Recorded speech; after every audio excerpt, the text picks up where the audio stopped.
నమస్కారం, PVB news కి స్వాగతం. హెడ్లైన్ చూద్దాం.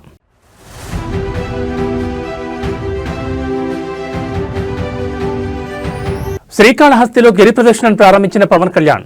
జగన్ హయాంలో పలు ఆలయాల్లో అపచారాలు జరిగాయన్న ఆరోపణలు.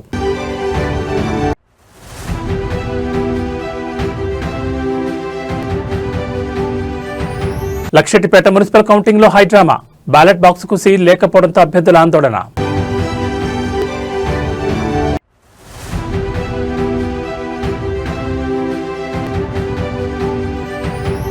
ఓ కాంగ్రెస్ ప్రభుత్వమా, మా రిటైర్మెంట్ బెనిఫిట్స్ ఎక్కడా? బ్యాలెట్ బాక్స్ లో లెటర్ ప్రత్యక్షం.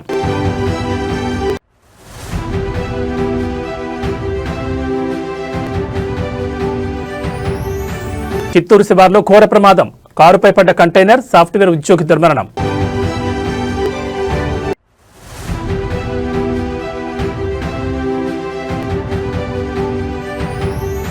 కొనుగోలుదారులకు భారీ ఊరట.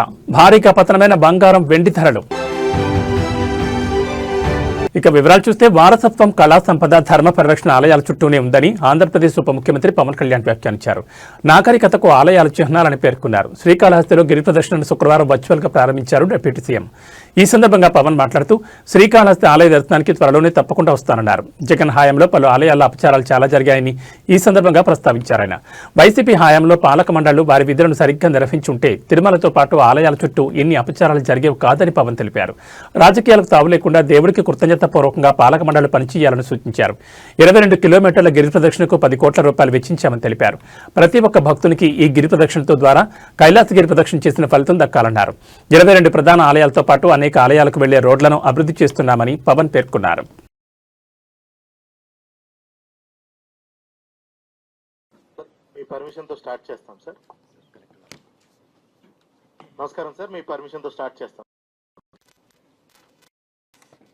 కైలాసగిరి ప్రదక్షిణ మార్గం ప్రారంభోత్సవానికి వచ్చేసినటువంటి గౌరవ ఉప ముఖ్యమంత్రి వర్యులు గారికి, గౌరవ దేవాదాయ శాఖ మంత్రి వర్యులు గారికి, గౌరవ శ్రీకాళహస్తి శాసనసభ్యులు శ్రీ బొజ్జల సుధీర్ గారికి, గౌరవ తిరుపతి శాసనసభ్యులు శ్రీ ఆర్ఎన్ శ్రీనివాసులు గారికి, ఎండోమెంట్ సెక్రటరీ హరిజవహర్ లాల్ గారికి, కమిషనర్ ఎండోమెంట్స్ గారికి అందరికీ నమస్కారం. సార్, ఇక్కడ స్టేజ్ మీద నాతో పాటు శ్రీ సాయి ప్రసాద్ గారు, చైర్మన్ శ్రీకాళహస్తి బోర్డు ఉన్నారు సార్. అదేవిధంగా డాక్టర్ హరిప్రసాద్ గారు, హస్తకళల బోర్డు చైర్మన్ గారు ఉన్నారు సార్. శ్రీ కోలా ఆనంద్ గారు, శ్రీకాళహస్తి నియోజకవర్గ ఇన్ఛార్జ్ సార్, బీజేపీ నుంచి. అదేవిధంగా చెంచునాయుడు గారు, అగ్రికల్చర్ మార్కెట్ కమిటీ చైర్మన్ ఉన్నారు సార్. అదేవిధంగా కన్జర్వేటర్ సెల్వం గారు ఉన్నారు సార్. ఈఓ శ్రీకాళహస్తి బాపిరెడ్డి గారు ఉన్నారు సార్. మిగతా అధికారులు, అదేవిధంగా సార్ ధర్మకర్త మండలి సభ్యులందరూ కూడా ఇక్కడ హాజరయ్యారు సార్. సార్, ఈరోజు ఈ కార్యక్రమానికి మీ చేతుల మీదుగా ప్రారంభించడం చాలా సంతోషదగ్గ విషయం సార్.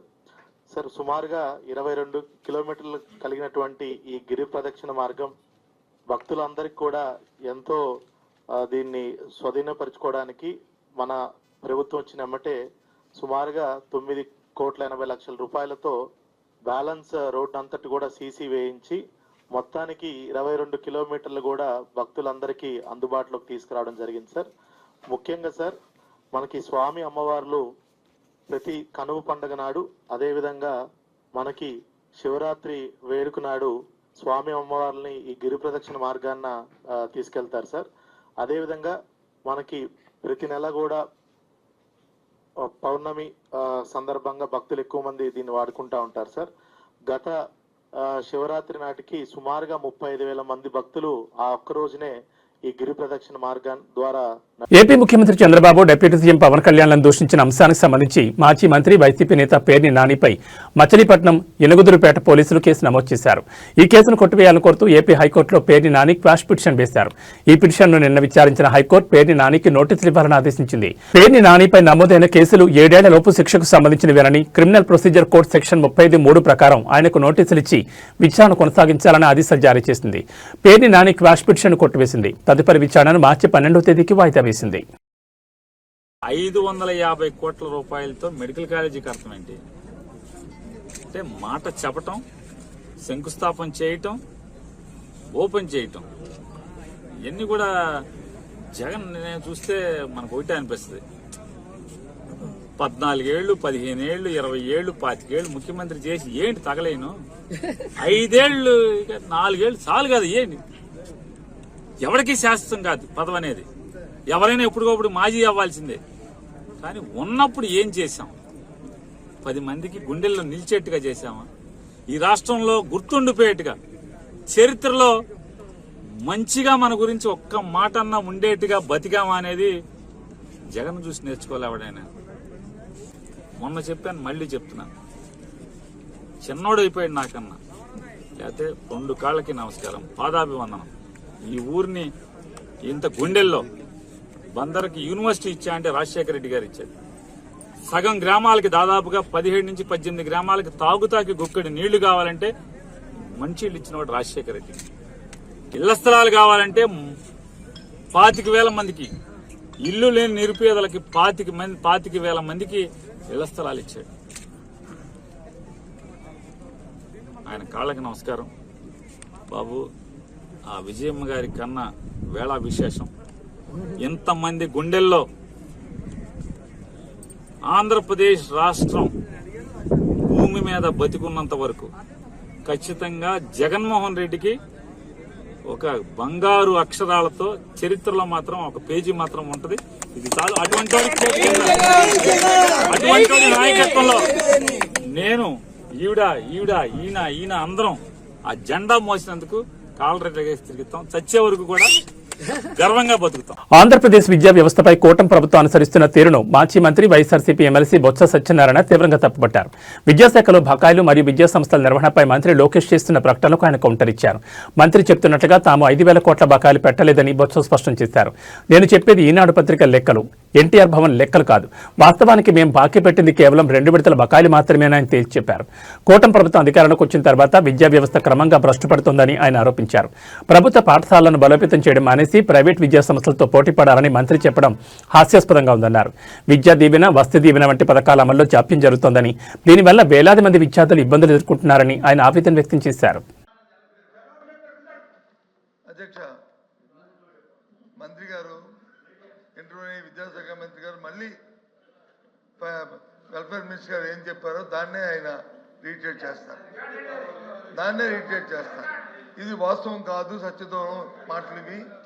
ఇది కాదు అని చెప్పేసి రికార్డు అది కాదు అని చెప్పని మేము గత ప్రభుత్వంలో మంత్రికి చేస్తూ ఈ సాగి మీ ఈనాడు లెక్కలు కాదు, ఇది మీ ఈనాడు లెక్కలు కాదు, మీ ఎన్టీఆర్ భవన్ లెక్కలు కాదు, ఎన్టీఆర్ భవన్ లెక్కలు కాదు. అధ్యక్ష వాస్తవం చెప్తున్నాం. ఈ రాష్ట్రంలో విద్యా వ్యవస్థను బస్టు పట్టించి వ్యవస్థ వాళ్ళు ప్రాపకం కోసం, వాళ్ళు పొగడ కోసం ఇందాక వచ్చి నాడు నేలలో ఎందుకని మాట్లాడారు సార్ అధ్యక్ష? నాడు నేలలో ఫినిషింగ్ అవుతున్న స్కూల్ని చేయాలనే బాధ్యత అధ్యక్ష. ఆ చేయవలసిన బాధ్యత అధ్యక్ష. అది చేయకట్ట విద్యార్థులకు వచ్చి ఫీజు రింబర్స్మెంట్ ఈ రాష్ట్రంలో వచ్చి ఉంటుంది.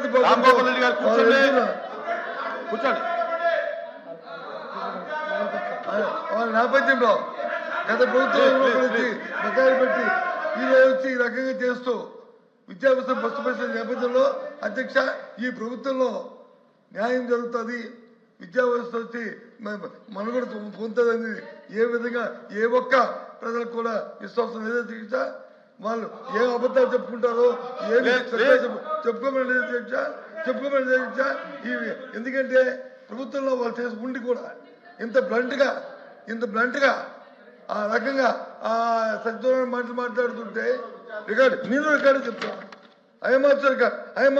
ఐఎమ్ మై లైక్స్ 4,200 కోట్లు కాదు, 2 వాయిదాలు తప్ప కాదు. తెలియండి అధికారి పేరు నేను వస్తాను, మీటింగ్ నేను వస్తాను, సమావేశం నేను వస్తాను, మీ మంత్రి గారిని సమావేశం పెట్టండి, మేము వస్తాం. సమావేశంలో మంత్రిగా మా అధికారులు మా ముందు చెప్పండి. జనసేన నేత రైల్వే కోడూరు ఎమ్మెల్యే అరవ శ్రీధర్కు సంబంధించిన వివాదంపై బాధితురాలు హర్షవేణ మరోసారి వీడియోను విడుదల చేశారు. హర్షవేణ ఒక సెల్ఫీ వీడియో ద్వారా తన వాదనలు వివరించారు. జనసేన కమిటీ ముందు హాజరు కావాలన్న ఎలాంటి సమాచారం తనకివ్వలేదని, కమిటీ సభ్యుడు శివశంకర్ను ఫోన్లో సంప్రదించారని, అలాగే తన వాదనలను ఆధారాలను పెన్ డ్రైవ్లో పంపిన విషయాన్ని ఈ వీడియోలో పేర్కొన్నారు. ఈ సందర్భంగా ఫిబ్రవరి 3న జనసేన నేత శివశంకర్ వాట్సాప్ మెసేజ్ను బయటపెట్టారు హర్షవేణ. కమిటీ సభ్యుల్లో ఎవరూ ఆమెను సంప్రదించలేదని వెల్లడించారు. కమిటీ పిలిస్తే హాజరు కావడానికి సిద్ధంగా ఉన్నందున కమిటీ ముందు హాజరు కావాలని ఎవరు చెప్పారో స్పష్టంగా వెల్లడించాలని ఆమె డిమాండ్ చేశారు. అలాగే పవన్ కళ్యాణ్కు తన వాదనను అందించాలని ప్రయత్నిస్తున్నట్టు తెలిపారు. చివరిగా తప్పు చేసిన వారిని తగిన శిక్ష తీసుకోవాలని హర్షబెన్ డిమాండ్ చేశారు. అందరికీ నమస్కారం. ఈరోజు న్యూస్లో నా గురించి నేనేదో మాయమైపోయాను, భయపడి దాక్కుంటున్నాను, ఉద్యోగరీత్యా సమస్యలు ఫేస్ చేస్తున్నాను, టీవీ ముందుకు రాలేక ఇంకా వీడియోస్ వదలలేక నేను దాక్కున్నాను అన్న ఒక న్యూస్ వినిపిస్తుంది. నేను దాక్కోలేదు. నేను నా లీగల్ ప్రొసీజర్ని ఫాలో అవుతున్నాను. బేసిక్గా నేను దాక్కోను కూడా. నిన్న కూడా ఒక వీడియో రిలీజ్ అయింది. అది కొన్ని ఛానళ్ళ వాళ్ళు చూసారో లేదో, ఎందుకు ఇలా మాట్లాడుతున్నారో, ఎవరు మాట్లాడిస్తున్నారో నాకు తెలీదు. కాకపోతే నేనైతే దాక్కోలేదు, దాక్కోను కూడా.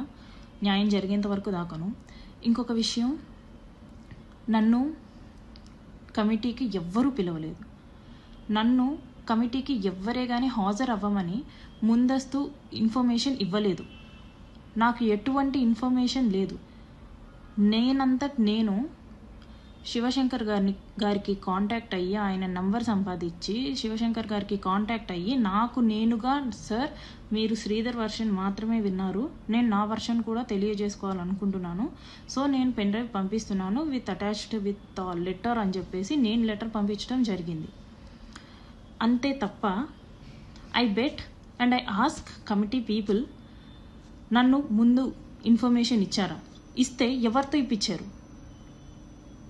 శ్రీధర్కి ఇచ్చిన లెటర్ లాగా నాకేమైనా లెటర్ ఇచ్చారా? లేకపోతే మీ కమిటీ వాళ్ళతో కానీ, లేకపోతే మీ పార్టీ వాళ్ళతో కానీ ఎవరితో అయినా సరే నన్ను కాంటాక్ట్ చేయమని చెప్పారా అనేది నాకు మీరు చెప్పండి. న్యూస్లో వస్తున్నట్టు మేము వీణాని పిలిచాము కానీ వీణ హాజరు అవ్వలేదు అనేది తప్పుడు స్టేట్మెంట్, అవాస్తవాలు ఇవి. నేను దీన్ని అంగీకరించను. ఎందుకంటే నాకు ఎటువంటి ఇన్ఫర్మేషన్ లేకుండా మీరు నన్ను పిలిచారు అన్నదాన్ని నేను ఒప్పుకోను. And I'm dam willing to meet all of you. నేను మిమ్మల్ని కలిసి నా వర్షన్ చెప్పుకొని వాట్ ఈజ్ వాట్ అనేది చెప్పుకోవడానికి నేను రెడీగా ఉన్నాను. నేను కలుస్తాను అనేసి అంటున్నా కూడా మీరు నన్ను పిలిచారు రాలేదు అనేసి అలాంటి అవాస్తవాలు చెప్పకండి ప్లీజ్. అండ్ నేను దాక్కోవట్లేదు.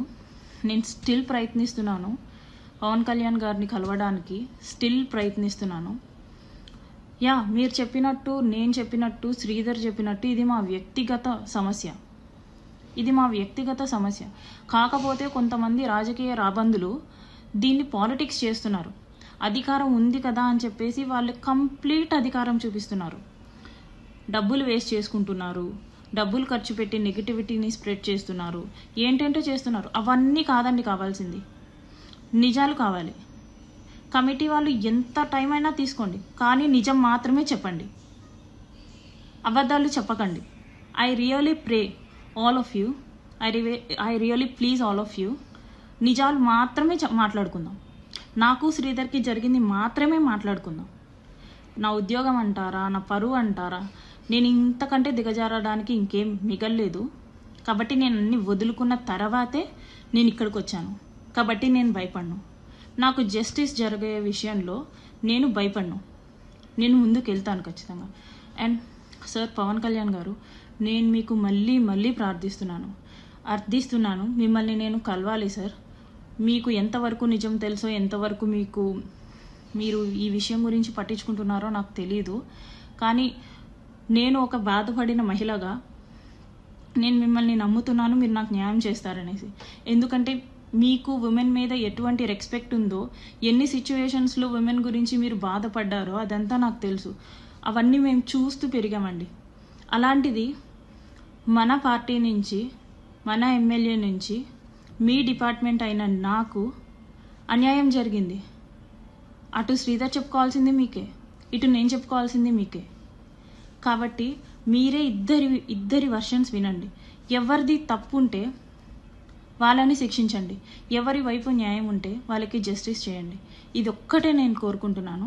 అండ్ ఎవరైనా సరే ఒక అమ్మాయి గురించి ఆలోచించేటప్పుడు మీ ఇంట్లో కూడా అమ్మాయిలు ఉంటారు అనేసి ఆలోచించండి. నెగిటివిటీ స్ప్రెడ్ చేయడం కాదు. ఒక అమ్మాయి బయటికి వచ్చి ఇంత చెప్తుంది, ఎందుకు చెప్తుంది అనేసి అయినా సరే ఆలోచించండి ప్లీజ్. అమ్మాయికి ఏం సరదా కాదు, మీ అందరి ముందు ఒక టాపిక్ అవ్వాలనేసి ఎవరికీ ఉండదు. So I please every one what is what అనేసి ఆలోచించండి. ఐ రిక్వెస్ట్ కమిటీ మెంబర్స్ రిపోర్ట్నైతే జెన్యూన్గా ఇవ్వండి. ఐ బెగ్ జెన్యూన్గా ఇవ్వండి ప్లీజ్. మంచిర్యాల జిల్లా లక్షెట్టిపేట మున్సిపాలిటీ ఎన్నికల కౌంటింగ్లో గందరగోళం నెలకొంది. 3వ వార్డుకు సంబంధించిన బ్యాలెట్ బాక్సుకు సీల్ వేసలేదు. ఇది గమనించిన బీజేపీ, బీఆర్ఎస్ ఇతర అభ్యర్థులు ఆందోళన దిగారు. కాంగ్రెస్ అభ్యర్థులు అక్రమాలకు పాల్పడ్డారంటూ ఎన్నికల అధికారులతో అభ్యర్థులు వాగ్వాదానికి దిగారు. కౌంటింగ్ నిలిపివేసి సీసీ ఫుటేజ్ ద్వారా క్లారిటీ ఇవ్వాలని డిమాండ్ చేశారు. పేపర్ సీల్ కాదు సార్, ఇది ఎందుకు మీరు దానికి సమాధానం చెప్పండి. మిగతా 14 వార్డులలో క్లాత్ ప్యాకింగ్ వచ్చింది, ఒక 3వ వార్డులో ఎందుకు క్లాత్ ప్యాకింగ్ రాలే? మా ఆబ్జెక్షన్ మీరు సమాధానం చెప్పండి. మా ఆబ్జెక్షన్ మీరు సమాధానం చెప్పిన తర్వాతనే కౌంటింగ్ స్టార్ట్ చేయండి. ఏ దద్దమ్మలాగా చదువు ట్రైనింగ్ ఉండదా? ఎలక్షన్ ట్రైనింగ్ ఉండదా? చూడండి, పేపర్ సీల్ తో సంబంధం లేదు. అక్కడ క్లాత్ ప్యాకింగ్ దానికి కూడా ఉంటుంది. చూడండి, క్లాత్ ప్యాకింగ్ దానికి కూడా ఉంది, క్లాత్ ప్యాకింగ్ చూడండి. అదో చూడండి, క్లాత్ ప్యాకింగ్ దానికి కూడా ఉంది. ఈ 2 బాక్స్లకు ఎందుకు ఏమంటున్నారు చెప్పండి? ఈ 2 బాక్స్లకు ఎందుకు క్లాత్ ప్యాకింగ్ ఉండదు? ఎందుకుండదు సార్ తేడా? మరి దీనికి ఎందుకు చేయలేదు అంటున్నాం మేము. ఈ 2 బాక్స్లకు ఎందుకు చేయలేదని క్వశ్చన్ చేస్తున్నాం. చెప్పండి, ఈ 2 బాక్స్లకు ఎందుకు చేయలేదు క్వశ్చన్ చేస్తున్నాం మేము. చూపించండి అప్ టు డేట్. అరే వట్టిదే కావచ్చు సార్, అది వట్టిదే కావచ్చు. సార్ అది వట్టిదే కావచ్చు. దీనికైనా మార్కింగ్ ఇచ్చుకున్నారా? 3వ వార్డు గిట్ట మాకు తెలియాలని.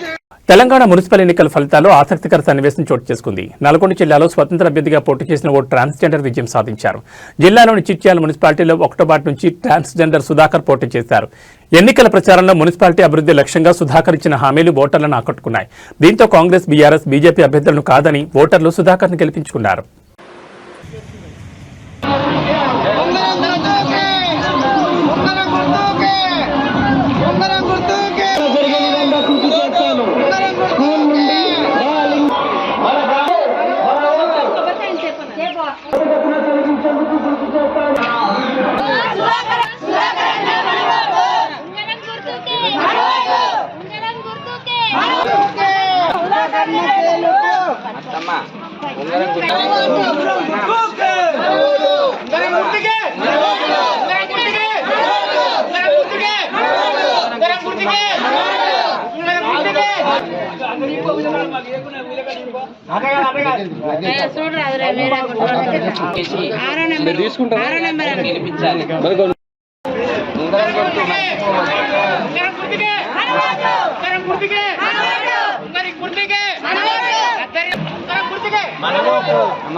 తప్పకుండా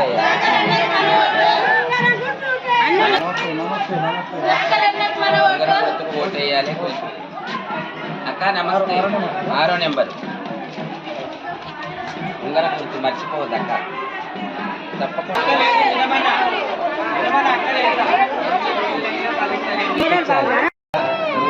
మర్చిపోవద్దు.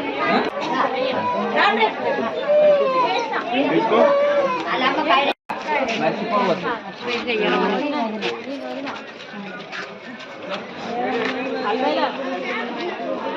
గుర్తుకే ఉంగరం గుర్తుకే గుర్తుంచుకో.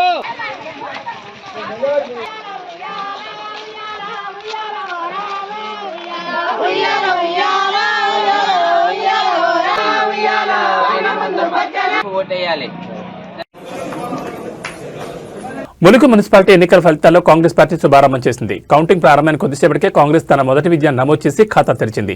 ములుగు మున్సిపాలిటీ 1వ వార్డు నుంచి కాంగ్రెస్ అభ్యర్థిగా పోటీ చేసిన ఆలోతు పద్మ తన సమీప ప్రత్యర్థిపై 278 ఓట్ల భారీ మెజార్టీతో ఘన విజయం సాధించారు. ఫలితం వెలువడగానే కాంగ్రెస్ శ్రేణులు సంబరాల్లో మునిగిపోయాయి.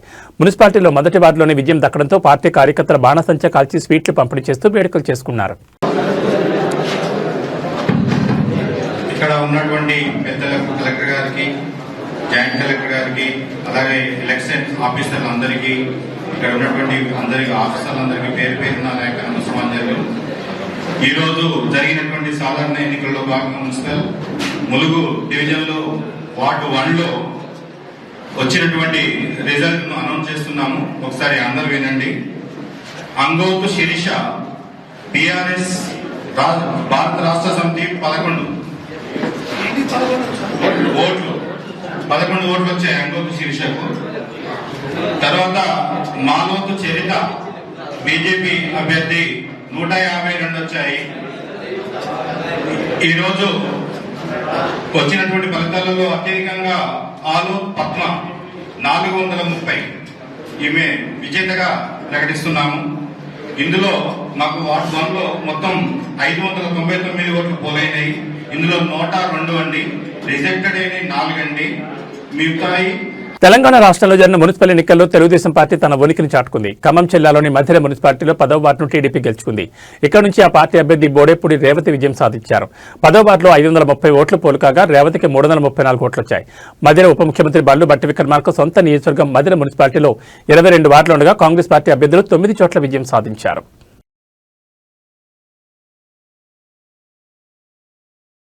మున్సిపల్ ఎన్నికల కౌంటింగ్ వేళ కాంగ్రెస్ ప్రభుత్వంపై అసంతృప్తి బయటపడింది. రిటైర్మెంట్ బెనిఫిట్స్ అందించకుండా రేవంత్ సర్కార్ చేస్తున్న జాప్యంపై నిరసన తెలుపుతూ బ్యాలెట్ బాక్సులో ఓ లెటర్ ప్రత్యక్షమైంది. ఓ కాంగ్రెస్ ప్రభుత్వమా మా రిటైర్మెంట్స్ బెనిఫిట్స్ ఎక్కడా అంటూ అందులో పెన్షనర్లు ప్రశ్నించారు. సూర్యాపేట మున్సిపాలిటీలోని 47వ వార్డులోని బ్యాలెట్ బాక్సులో ఓట్లను లెక్కిస్తుండగా ఈ లెటర్ బయటపడింది. అందులో ఓ కాంగ్రెస్ ప్రభుత్వమా మేం రిటైర్మెంట్ అయి 15 నెలలు గడిచింది, మాకు రావాల్సిన మీరు చెల్లించాల్సిన డబ్బులు ఏ ఒక్క పైసా కూడా రాలేదు, ఇవ్వలేదు, అనేక ఇబ్బందులు పడుతూ అనారోగ్యం పాలవుతున్నాం, ఆసుపత్రిలో మెరుగైన వైద్యం చేయించుకోలేక ఇప్పటి వరకు 62 మంది చనిపోయారు, అందుకే బాధతో మేము చనిపోకముందే మా డబ్బులు మాకు ఇవ్వాలని ప్రభుత్వాన్ని వేడుకుంటున్నామని ఆ లేఖలో ఉంది. ఈ లెటర్ ఇప్పుడు వైరల్ గా మారింది.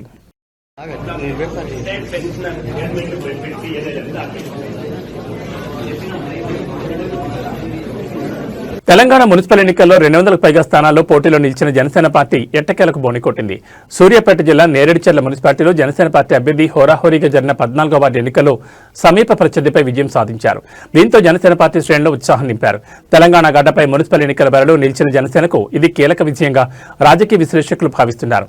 మున్సిపల్ ఎన్నికల ప్రచారంలో జనసేన పార్టీ అధినేత పవన్ కళ్యాణ్ నేరుగా పాల్గొనకపోయినప్పటికీ స్థానిక నాయకత్వం, కార్యకర్తలు క్షేత్రస్థాయిలో చేసిన కృషి ఈ విజయానికి దోహదపడింది. ముఖ్యంగా యువత, మార్పు కోరుకునే ఓటర్లు జనసేన వైపు మొగ్గు చూపడం ఈ ఫలితంతో స్పష్టమైంది. ఈ విజయం నేరేడుచెర్ల పరిధిలోని జనసేన కార్యకర్తల్లో కొత్త ఉత్తేజాన్ని నింపింది. తెలంగాణలో బలపడాలని చూస్తున్న జనసేనకు ఈ వార్డు విజయం ఒక మంచి ఆరంభమని చెప్పొచ్చు.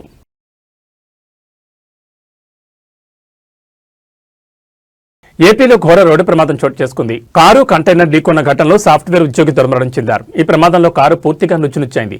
జిల్లాలోని చిత్తూరు నగర శివార్లోని ఇరువారం కూడల్లో ఈ ప్రమాదం జరిగింది. తిరుపతి నుంచి బెంగళూరు వైపు వెళ్తున్న కారుపై కంటైనర్ పడడంతో సాఫ్ట్వేర్ ఉద్యోగి మరణించారు. కారు పూర్తిగా అణిగిపోయింది. మృతుడిని గుడిపాల మండలం రామాపురానికి చెందిన అనుదీప్గా గుర్తించారు. స్థానికుల సమాచారంతో ఘటనా స్థలానికి చేరుకున్న పోలీసులు సహాయక చర్యలు చేపట్టారు.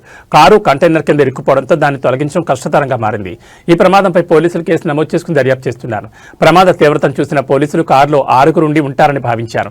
దాన్ని కంటైనర్ కింద నుంచి వెలికి తీశాక ఒక మృతదేహం మాత్రమే లభ్యమైనట్టు తెలిపారు.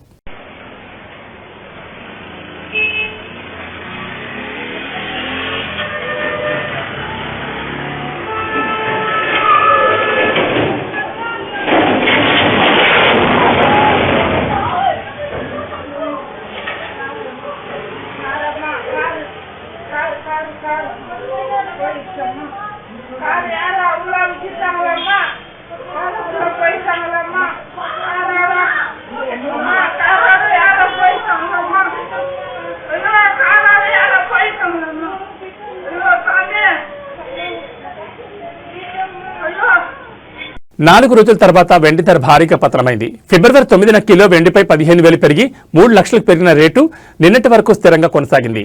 నేడు ఏకంగా 20,000 పతనమై కిలో వెండి ధర 2,50,000 తగ్గింది. బంగారం ధరలు సైతం భారీగా తగ్గాయి. 24 క్యారెట్ల బంగారం 10 గ్రాముల ధర 2,620 రూపాయలు తగ్గి 1,55,780కి దిగొచ్చింది. 22 క్యారెట్ల బంగారం 10 గ్రాముల ధర 2,400 తగ్గి 1,42,800కు చేరింది. 18 క్యారెట్ల బంగారం 10 గ్రాముల ధర 1,960 తగ్గి 1,16,840 వద్ద కొనసాగుతోంది. తగ్గిన ధరలకు జీఎస్టీ, తరుగు అదనంగా ఉంటాయి. నిన్న ఈ రోజు కలిపి బంగారం ధర 10 గ్రాములపై 3,500 నుంచి 3,820 వరకు తగ్గింది. 4 రోజుల్లో పెళ్లిళ్లు మొదలు కానున్న సమయంలో బంగారం, వెండి రేట్లు ఈ స్థాయిలో తగ్గడంతో కొనుగోలుదారులు హర్షం వ్యక్తం చేస్తున్నారు. హైదరాబాద్ సహా తెలుగు రాష్ట్రాల్లోని ప్రధాన నగరాల్లో బంగారం, వెండి ధరల్లో స్వల్ప హెచ్చుతగ్గులుండొచ్చు.